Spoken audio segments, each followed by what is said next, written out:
दक्ष news, सामान्यांच्या हक्कासाठी नेहमी दक्ष।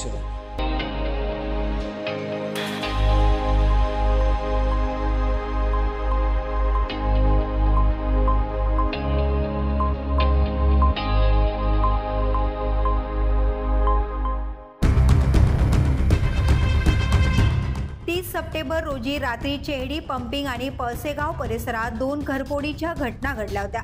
फिर्यादी स्नेहा पाटेकर आणि सुप्रिया विगे यांच्या बंद घरांमध्ये चोरी झाल्याने नाशिक रोड पोलीस ठाण्यात गुन्हे दाखल करण्यात आले होते। गुन्ह्याचा तपास पोलीस हवालदार विशाल पाटील आणि त्यांच्या गुन्हे शोध पथकाकडे होता।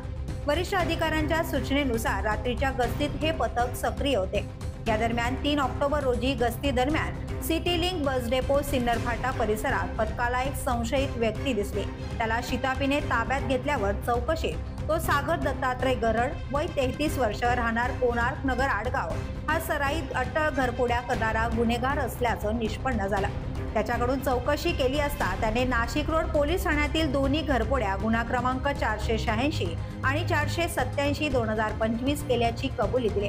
त्याच्याकडून तब्बल 1,20,000 रुपयांचा मुद्देमाल, ज्यात 10 ग्रॅम वजनाची सोन्याची चेन आणि रोख 3,000 रुपये असा ऐवज जप्त करण्यात आलाय।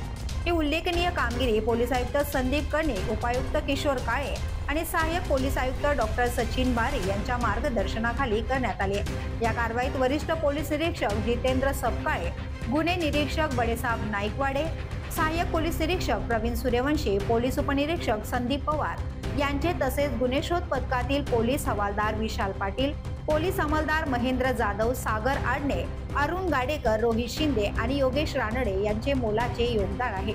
या यशस्वी कारवाईबद्दल पोलीस आयुक्त आणि उपआयुक्तांनी नाशिक रोड पोलीस ठाण्याच्या गुन्हे शोध पथकाचे कौतुक केले आहे। करण सिंग बावरी, दक्ष न्यूज, नाशिक।